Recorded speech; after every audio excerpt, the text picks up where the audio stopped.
اعوذ باللہ من الشیطان اللعین الرجیم بسم اللہ الرحمن الرحیم۔ امام رضا علیہ السلام کا مدینے سے مرو جانا اور مامون کا زمانہ ولایت آپ علیہ السلام کے سپرد کرنا، مامون کا زمانہ ولایت آپ کے سپرد کرنا، اور علماء ادیان کے ساتھ آپ علیہ السلام کی مجلس مناظرہ کا تذکرہ، یہ عنوان ہے۔ اب دیکھتے ہیں، یہ پوشیدہ نہ رہے، جو کچھ روایات سے ظاہر ہوتا ہے وہ یہ ہے: مامون جب تخت خلافت پر متمکن ہوا اور اس کا فرمان اطراف ملک میں نافذ ہوا تو عراق کی گورنری اس نے حسن بن سہل کے سپرد کر دی اور خود شہر مرو میں مقیم ہوا۔ کون؟ مامون۔ اور اس وقت ممالک حجاز یمن میں غبار فتنہ و فساد و آشوب اٹھا، اور بعض سادات نے خلافت کے لالچ میں طمع میں مخالفت کا جھنڈا لہرایا۔ جب مرو میں یہ خبر مامون کے کانوں تک پہنچی تو اس نے فضل بن سہل ذوالریاستین سے، جو کہ اس کا وزیر و مشیر تھا، مشورہ کیا۔ بہت غور و خوض کے بعد مامون کی رائے یہ ہوئی کہ وہ امام رضا علیہ السلام کو مدینہ سے بلائے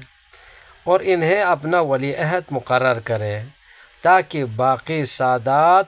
اطاعت کرے۔ اس کا سبب یہ تھا، اور دندان طمع خلافت سے ہٹا لے۔ اور بس رجاء ابن ابی ضحاک کو اپنے بعض مخصوص لوگوں کے ساتھ امام رضا علیہ السلام کی خدمت میں مدینہ بھیجا تاکہ وہ آپ علیہ السلام کو خراسان کے سفر کی ترغیب دلائے۔ جب یہ لوگ امام رضا علیہ السلام کی خدمت میں مدینہ حاضر ہوئے تو امام رضا علیہ السلام نے پہلے تو بہت انکار کیا۔ جب ان کا مبالغہ حد اعتدال سے بڑھ گیا تو مجبوراً امام رضا علیہ السلام نے وہ سفر محنت اثر اختیار کیا۔ اور شیخ صدوق نے سجستائی سے روایت کی ہے، یعنی روایت یہ ہے کہ جب مامون نے امام رضا علیہ السلام کو مدینہ سے مرو بلایا تو حضرت امام رضا علیہ السلام قبر رسول اکرم صلی اللہ علیہ وآلہ وسلم سے رخصت ہونے کے لیے مسجد میں گئے، اور بار بار آپ علیہ السلام قبر رسول سے رخصت ہوتے اور باہر آتے، پھر واپس قبر پر جاتے۔ ہر دفعہ آپ علیہ السلام کو اس سفر کی مبارکبادی دی، فرمایا میری زیارت کر لو کہ میں اپنے جد بزرگوار کے جوار سے جا رہا ہوں، اور عالم غربت و مسافرت میں میری موت ہوگی اور وہاں ہارون کے پہلو میں دفن ہوں گا۔ شیخ یوسف بن حاتم شامی محقق حلی کے شاگرد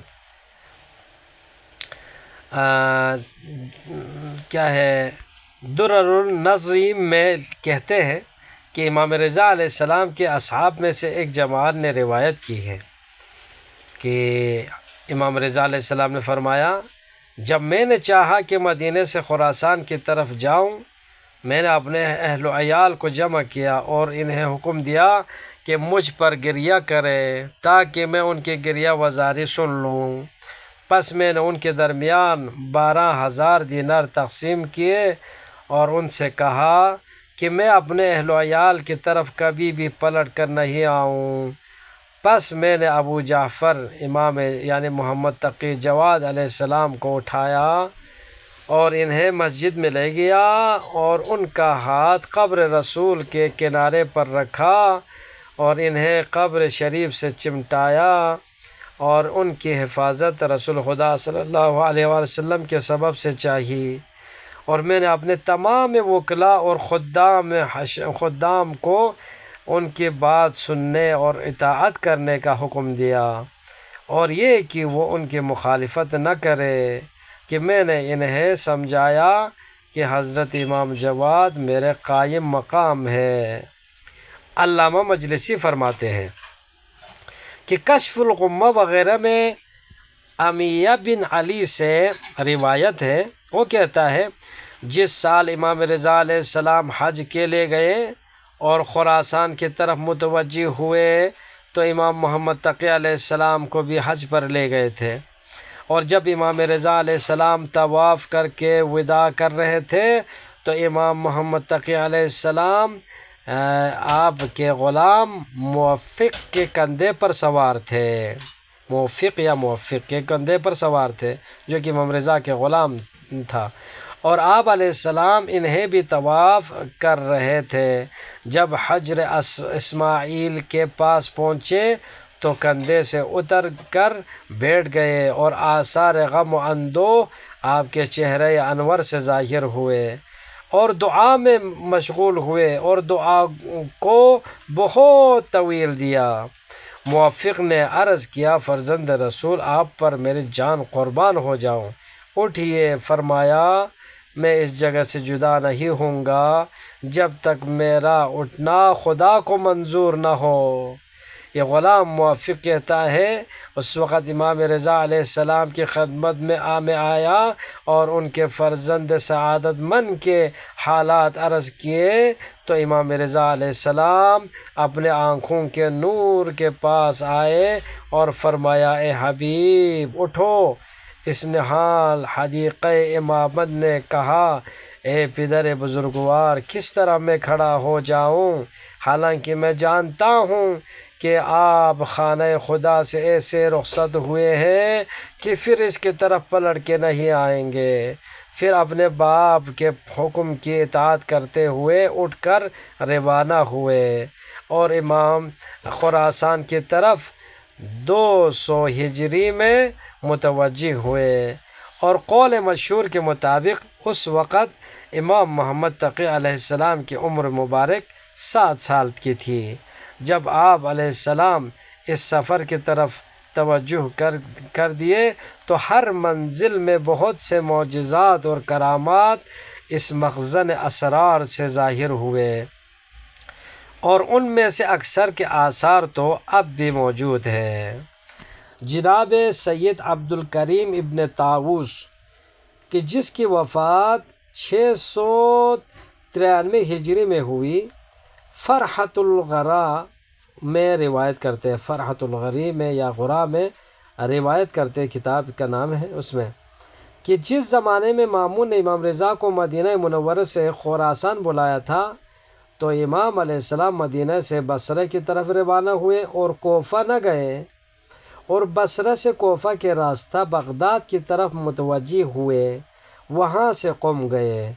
اہل قم آپ کے استقبال کے لیے آئے اور ایک دوسرے سے آپ کی ضیافت مہمانی کے سلسلے میں جھگڑتے تھے، اور ہر ایک کی دلی خواہش تھی کہ امام رضا اس کے گھر قیام فرمائے۔ امام رضا علیہ السلام نے اس وقت فرمایا کہ میرا اونٹ معمور ہے، یعنی جہاں اونٹ بیٹھ گیا میں وہیں اتروں گا۔ پس وہ اونٹ چلتا رہا یہاں تک کہ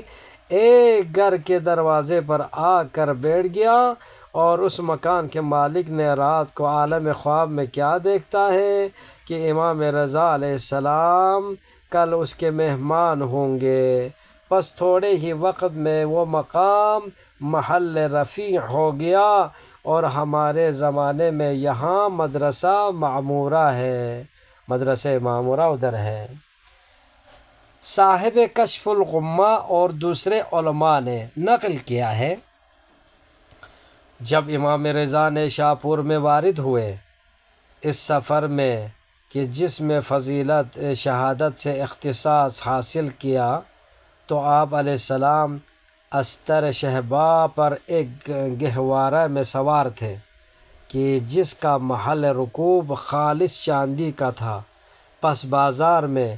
2 پیشوا ظاہر ہوئے جو کہ حافظ احادیث نبویہ تھے، ابو زرعہ اور محمد بن اسلم توسی۔ پس انہوں نے عرض کیا، یا ایھا السید ابن سادہ، اے سید سادات کے فرزند، اے امام اور ائمہ کے بیٹے، اے سلالہ طاہرہ رضیہ زاکیہ نبویہ، آپ کو اپنے آباء و طاہرین اور اسلاف مکرمین کا واسطہ کہ اپنے چہرے مبارک کی ہمیں زیارت کرا دے، اور ہمیں اپنے آباء و اجداد سے، اپنے نانا سے کچھ حدیث بیان کیجیے، جس حدیث کی وجہ سے ہم آپ علیہ السلام کو یاد رکھیں۔ جب ابو زرعہ اور ابن اسلم نے یہ خواہش کی تو امام رضا علیہ السلام نے اپنا خچر روک لیا اور اس پالکی کے اوپر جو سائبان تھا اس سے اٹھوا دیا، اور مسلمانوں کی آنکھوں کو اپنی طلعت مبارکہ اور چہرے انور کی زیارت سے روشنی بخشی، اور لوگ کھڑے تھے، بعض چیخیں مارتے، بعض گریہ کرتے تھے، بعض گریباں چاک کرتے تھے، اور بعض زمین پر لوٹتے تھے، اور جو قریب تھے وہ امام کے خچر کے ٹنگ کے بوسے لیتے تھے، اور بعض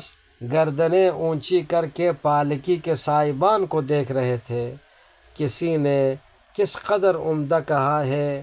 گردش ببینی و دست از تر نج بشناسی، روا بود کی ملامت کنی زلیخا را،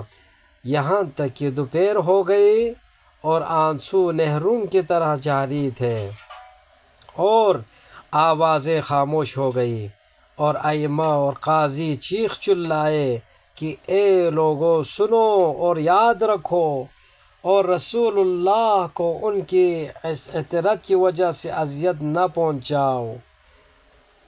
کان دہر کے سنو یعنی کان لگا کے سنو، یعنی تمہارا رونا اور چیخیں مارنا اس امر میں حامل ہے کہ حضرت امام رضا حدیث بیان کر سکے، یعنی تم اتنا رو رہے ہیں کہ امام کو یعنی رکاوٹ پیدا ہو رہی ہے حدیث بیان کرنے میں، اور یہ امام رضا علیہ السلام کے باعث اذیت و تکلیف ہے، اور آپ کو اذیت پہنچانا رسول خدا کو اذیت دینا ہے۔ مؤلف شیخ عباس قمی علیہ رحمہ کہتا ہے، جب اس مقام پر پہنچا تو میرے دل میں روز عاشوراء کا، حضرت سید الشہداء کا تصور آ گیا۔ جب کہ آپ لشکر کوفہ کے سامنے آئے، آپ نے چاہا کہ اٹھے واعظ و نصیحت فرمائے، ان محرومین سعادت اور سرگشتان وادی ضلالت نے آوازیں بلند کیے، اور امام حسین علیہ السلام کی گفتگو کی طرف کان نہ دھرے۔ آپ علیہ السلام نے انہیں حکم دیا کہ خاموش ہو جاؤ، تو انہوں نے اس سے انکار کر دیا، خاموش نہیں ہوا۔ اس وقت فرمایا، ہلاک ہو جاؤ، تمہیں کیا ہو گیا ہے کہ تم میرے لیے خاموش نہیں ہوتے؟ میری بات کو سنو، میں تمہیں ہدایت کے راستے کی طرف بلا رہا ہوں۔ وہاں ایسا کوئی خدا پرست نہیں تھا جو امام حسین علیہ السلام کی فریاد کرتا اور پکارتا کہ یہ فرزند پیغمبر ہے، اسے کیوں اذیت دیتے ہو، کیوں خاموش نہیں ہوتے، تاکہ وہ اپنا موعظہ کر لے اور اپنی گفتگو آخر تک پہنچائے۔ اس سید امام حسین مظلوم کے مصائب میں سے ایک یہ مصیبت بھی تھی کہ کمید شاعر نے اپنے شعر میں اس کی طرف اشارہ کیا۔ حضرت امام باقر علیہ السلام کے سامنے کمید نے یہ شعر پڑھا اور امام باقر علیہ السلام کو رلایا۔ کمید رحمۃ اللہ نے کیا کہا، وَقَتِيلُ بَاتَفٍ غُودَرَ فِيهِمْ بَيْنَ غَوْغَاءِ أُمَّةٍ وَتَغَامٍ، اور شہید کربلا پھنس گئے امت کے شور و غل اور کمینے لوگوں کے درمیان۔ روایت ہے کہ جب کمیت نے اپنا میمنہ قصیدہ امام کے سامنے پڑھا اور اس شعر پر پہنچا تو امام علیہ السلام نے گریہ فرمایا، پھر فرمایا، اے کمیت، اگر ہمارے پاس مال ہوتا تو تجھے اس کا صلہ دیتے، لیکن تیرے لیے وہ کلام ہے جو رسول خدا نے حسان بن ثابت سے فرمایا تھا، لا زلت مویدا بروح القدس ما ذبحت عن اہل البیت و روح القدس، یعنی ترجمہ ہے معید ہوگا جب تک ہم اہل بیت سے دشمنوں کے حملوں کو دور کرتا رہے۔ ہم حدیث سابق کی طرف رجوع کرتے ہیں۔ نیشاپور کے لوگوں نے کان دھرے تاکہ امام رضا علیہ السلام کی حدیث بیان فرمائے، اور حضرت نے یہ حدیث لکھوائی۔ امام رضا علیہ السلام نے یہ حدیث بیان صرف نہیں کیا بلکہ ان تمام لوگوں سے کہا قلم دوان نکالو لکھیں گے، یعنی آپ علیہ السلام ایک ایک لفظ فرماتے اور ابو زرعہ اور محمد بن اسلم حجرت کے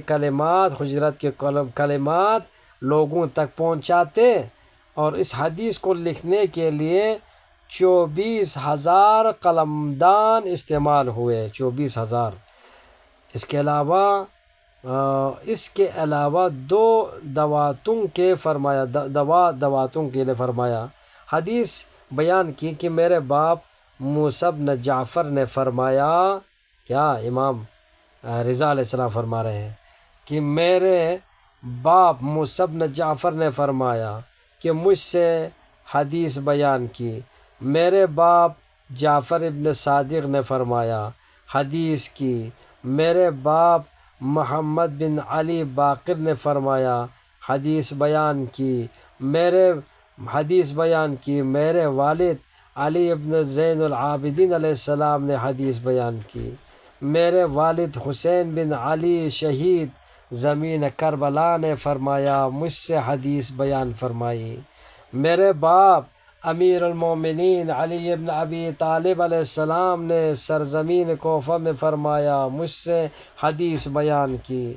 میرے چچا زاد حضرت محمد مصطفیٰ صلی اللہ علیہ وآلہ وسلم نے فرمایا مجھ سے جبرائیل نے حدیث بیان کی۔ کہتا ہے میں نے سنا کہ رب العزت سبحانہ و تعالی فرما رہا ہے کلمۃ لا الہ الا اللہ حصنی فمن قالها دخل حصنی ومن دخل حصنی امن عن عذابی، یعنی کلمہ لا الہ الا اللہ میرا حصار و قلعہ ہے، پس جو شخص یہ کلمہ کہے تو میرے حصار و قلعے میں داخل ہوا، اور جو میرے حصار میں داخل ہوا وہ میرے عذاب سے مامون ہو جائے گا۔ پھر فرمایا صدق اللہ سبحانہ وصدق جبرائیل وصدق رسول اللہ والائمۃ علیہم السلام۔ اللہ تعالیٰ جبرائیل امین، رسول کریم اور ائمہ علیہم السلام نے سچ فرمایا ہے۔ اور شیخ صدوق نے ابو الواسع محمد بن احمد نیشاپوری سے روایت کی ہے، اور ابو الواسع کہتا ہے کہ میں نے اپنی جدہ خدیجہ دختر حمدان بن پسندہ سے سنا وہ کہتی ہے کہ جب امام رضا نیشاپور میں داخل ہوئے تو آپ محلے حوزہ میں اس طرف اترے کہ جو لاشاباد کے نام سے مشہور تھی۔ میری جدہ پسندہ کے گھر میں اسے پسندہ اس لیے کہتے تھے چونکہ امام رضا علیہ السلام نے تمام لوگوں کے درمیان سے اسے پسند کیا۔ جب ہمارے مکان میں تشریف فرما ہو گئے تو گھر کے ایک کونے میں امام رضا نے بادام کا درخت بویا، اور بادام کا درخت بڑھا اور ایک بڑا درخت بن گیا، اور اس پر پھل لگا، اور ایک ہی سال کے اندر لوگوں کو یہ معلوم ہو گیا، پس لوگ اس درخت کے بادام شفا کے لیے لے جاتے، جسے کوئی تکلیف ہوتی تو تبرکاً اس بادام کو کھاتا اور صحت و عافیت پاتا، اور جس کی آنکھ میں درد ہوتا وہ اس بادام کو آنکھ پر رکھتا اور شفا پاتا تھا، اور حاملہ عورت پر اگر وضع حمل سخت ہوتا تھا تو وہ بادام کھاتی تو اس کا درد کم ہو جاتا، اسی وقت بچہ جن دیتی۔ اگر کسی چوپائے جانوروں کو قولنج ہو جاتا تو اس بادام کی ٹہنی لے کر اس کے پیٹ پر کھینچتے تو وہ ٹھیک ہو جاتا اور قولنج اس سے برطرف ہو جاتی۔ پس کچھ زمانہ گزرنے کے بعد وہ درخت خشک ہو گیا۔ میرا دادا احدان آیا اور اس نے اس کی شاخیں کاٹ دی تو وہ اندھا ہو گیا۔ اس کا بیٹا کہ جسے عمرو کہتے تھے آیا اور اس نے اسے زمین سے کاٹ دیا تو اس کا تمام مال باپ فارس میں ضائع، مال دولت فارس میں یعنی ایران میں ضائع اور تباہ ہو گیا، جس کی قیمت 70,000 سے لے کر 80,000 تک تھی،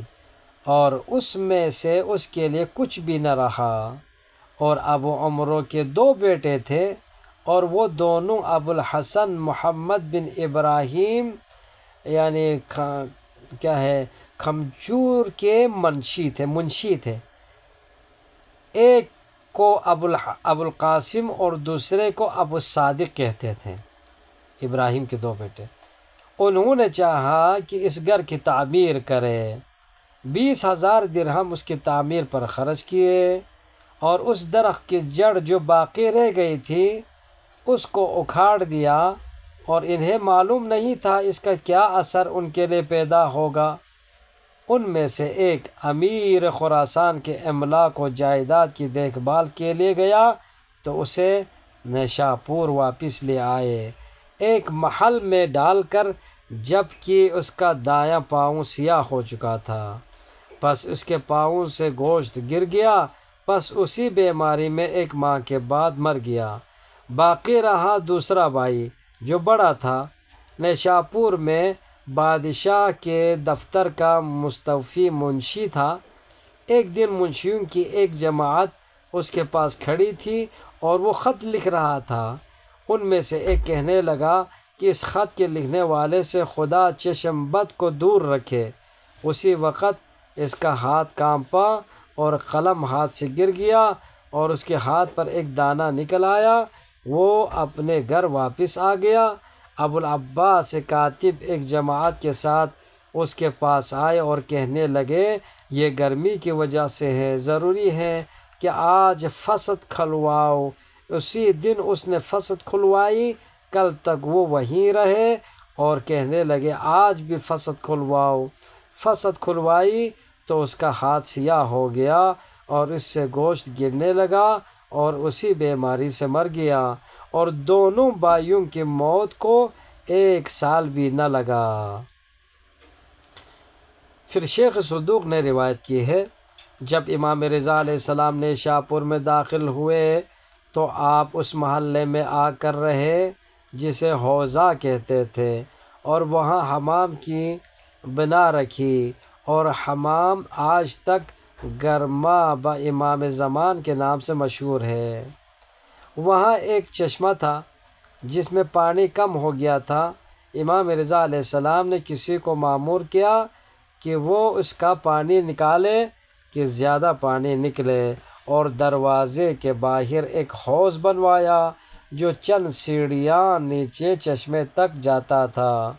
پس امام رضا علیہ السلام اس میں تشریف لے گئے اور غسل فرمایا اور باہر آئے اور اس پر نماز پڑھی۔ لوگ آتے اور اس حوض سے غسل کرتے تھے اور طلب برکت کے لیے اس کا پانی پیتے، اس کے اوپر نماز پڑھتے، دعا کرتے، اپنے حاجتیں خدا سے طلب کرتے، وہ پوری ہوتی تھی۔ اور اس چشمے کو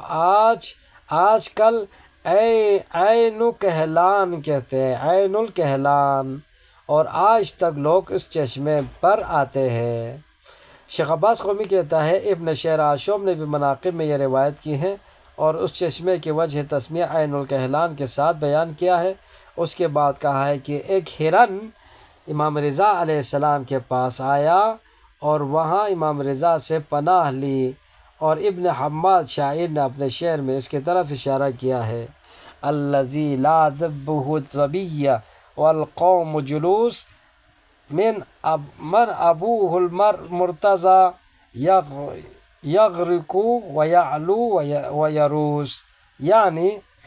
وہ کہ ہرن نے جس کی پناہ لی جبکہ لوگ بیٹھے ہوئے تھے، وہ جس کا باپ علی مرتضیٰ ہے، پاک و پاکیزہ، وہ بلند مرتبہ اور ناز سے چلنے والا ہے۔ شیخ صدوق اور ابن شہر آشوب نے ابو سلط سے روایت کی ہے کہ جب امام رضا سرخ بستی پہنچے جبکہ امام مامون کے پاس جا رہے تھے تو لوگوں نے عرض کیا، فرزند رسول، زوال کا وقت ہو گیا ہے، کیا آپ نماز نہیں پڑھیں گے؟ اس وقت امام رضا سواری سے اتر آئے اور پانی منگوایا تو انہوں نے عرض کیا، ہمارے ساتھ تو پانی نہیں ہے۔ تو اس وقت امام رضا علیہ السلام نے اپنے دست مبارک سے زمین کو کھریدا، اتنا پانی جوش مار کے نکلا کہ امام رضا نے اور جو آپ کے ساتھ تھے سب نے وضو کیا، اور اس کا اثر کیا ہے، اثر و نشان اب تک باقی ہے۔ جب آپ سناد باد میں پہنچے، سناد باد ایک گاؤں ہے، وہاں پہنچے تو آپ علیہ السلام نے اپنی پشت مبارک اس پہاڑ کے ساتھ لگا دی جس سے ہنڈیا بنائی جاتی ہے۔ آپ علیہ السلام نے عرض کیا، خدا یا نفع دے اس پہاڑ کو اور برکت دے ہر اس چیز میں جو اس برتن میں رکھی جائے، جو اس پہاڑ سے بنایا جائے۔ امام رضا علیہ السلام کے فرمان سے آپ کے لیے اس پہاڑ سے دیگچیاں بنائی گئی۔ آپ علیہ السلام نے فرمایا کہ آپ کے لیے کھانا صرف انہی دیگچیوں میں پکایا جائے، اور حضرت غذا کم کھاتے تھے۔ پس اس دن کے بعد لوگوں نے دیگچیاں اور برتن اس کے پتھروں سے گڑھ کر بنائے اور برکت حاصل کی۔ پس حضرت حسنیہ بن قحطبہ رتائی کے گھر میں داخل ہوئے اور اس گنبد کے نیچے گئے جس میں ہارون کی قبر تھی، اور امام رضا علیہ السلام نے اپنے دست مبارک سے اس کے قریب ہی خط کھینچا اور فرمایا، یہ میری تربت ہے، یہاں میری قبر ہوگی اور میں یہاں دفن ہوں گا۔ اس کے بعد خداوند عالم اس مکان کو میرے شیعوں اور دوستوں کا محل ورود قرار دے گا۔ خدا کی قسم، جو شخص ان میں سے میری اس مکان میں زیارت کرے گا یا مجھ پر سلام بھیجے گا، بے شک خداوند عالم اپنی مغفرت و رحمت ہم اہل بیت علیہ السلام کے ساتھ، ان کی شفاعت کے ساتھ اس پر واجب قرار دے گا۔ پھر آپ علیہ السلام نے قبلے کی طرف رخ کیا اور چند رکعت نماز بجا لائے اور بہت دعا کی۔ جب دعا سے فارغ ہوئے تو سجدہ میں گئے اور طولانی سجدہ ادا کیا۔ میں نے شمار کیا تو 500 تسبیحیں آپ نے سجدے میں کہیں، پھر سر اٹھا کر باہر تشریف لائے۔ سعید ابن طاووس نے یاسر خادم مامون سے روایت کی ہے، مامون کا یہ خادم تھا، یاسر خادم مامون سے روایت کی ہے کہ جس وقت ابو الحسن علی ابن موسیٰ الرضا حمید بن قحطبہ کے قصر میں وارد ہوئے تو آپ علیہ السلام نے اپنے بدن مبارک کا لباس اتار کر حمید کو دیا۔ حمید نے اپنی کنیز کو دیا تاکہ وہ اسے دھو لے۔ پس کچھ وقت نہیں گزرا تھا کہ وہ کنیز آئی اور اس کے ساتھ ایک رقعہ تھا، وہ حمید کو دیا اور کہنے لگی، یہ رقعہ مجھے امام رضا کے لباس کے گریباں سے ملا ہے۔ پس حمید نے امام رضا علیہ السلام سے عرض کیا، آپ پر قربان ہو جاؤں مولا، اس کنیز نے آپ کے پیراہن کے گریبان میں ایک رقعہ پایا ہے، وہ کیا ہے؟ فرمایا، وہ ایک تعویذ ہے جسے میں اپنے سے دور نہیں کرتا۔ حمید نے عرض کیا، فرزند رسول، آیا ممکن ہے کہ ہمیں بھی عطا فرما دے؟ پس امام نے فرمایا، یہ تعویذ ہے، جو شخص اسے اپنے گریبان میں رکھے تو اس سے بلا دور ہوتی ہے اور وہ اس کے لیے شیطان رجیم سے حرز و پناہ ہے۔ پس آپ نے وہ تعویذ حمید کے لیے پڑھا اور وہ تعویذ یہ ہے، بسم اللہ الرحمن الرحیم، بسم اللہ ادنا اعوذ بالرحمن منک ان کنت تقیا نقیا او غیر تقی، اخذت باللہ السمیع البصیر علی سمعک و بصرک علی سلطان لا سلطان لک علی وعلی سمعی وعلی بصری ولا علی مالی ولا علی ما رزقنی ربی سترت بینی و بینک وبستر النبوة الذي استتر الأنبياء الله به من سطوات الجبال برة والفراء عنه الجبرائيل عن يميني وميكائيل عن يساري وإسرافيل عن ورائي ومحمد صلى الله عليه وآله أمامي والله مطلع على يمنعك مني ويمنع الشيطان مني اللهم لا يغلب جهلك أناتك أن يستنصرني ويستخفني اللهم إليك التجيات۔ اور اس حرص کے لیے عجیب و غریب حکایت ہے کہ جسے ابو سلط ہروی نے روایت کیا ہے۔ وہ کہتا ہے ایک دن میرے مولا علی بن موسیٰ الرضا علیہ السلام اپنے مکان میں بیٹھے تھے کہ مامون کا قاصد آیا، آپ علیہ السلام کی خدمت میں حاضر ہوا اور کہنے لگا امیر آپ علیہ السلام کو بلا رہا ہے۔ بس امام علیہ السلام کھڑے ہو گئے اور مجھ سے فرمایا ابو سلط اس وقت مامون مجھے کسی سخت کام کے لیے بلا رہا ہے، اور خدا کی قسم مجھ سے بسبب ان کلمات کے جو مجھ تک میرے جد امجد رسول خدا صلی اللہ علیہ وسلم سے پہنچے ہیں کوئی بدی وہ نہیں کر سکے گا۔ ابو سلط اس وقت کہتا ہے میں بھی مامون کے پاس جانے کے لیے امام کے ساتھ باہر نکلا۔ جب امام کی نگاہ مامون پر پڑی تو یہ حرص آخر تک پڑھا امام نے۔ پس جس وقت امام علیہ السلام مامون کے سامنے پہنچے تو مامون نے آپ علیہ السلام کی طرف نگاہ کی اور کہنے لگا اے ابو الحسن میں نے حکم دیا ہے کہ آپ کو 1,00,000 درہم دیا جائے، اور جو حاجت آپ علیہ السلام کی ہو وہ تحریر فرمائے۔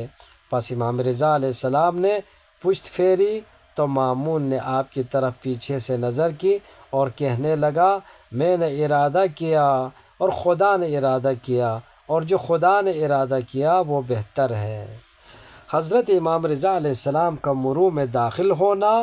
اور لوگوں کا عہد ولایت کے ساتھ آپ کی بیعت کرنا انشاءاللہ ہم اگلی نشست میں پڑھیں گے۔ والحمدللہ رب العالمین۔ اللہم صل علی محمد وآل محمد۔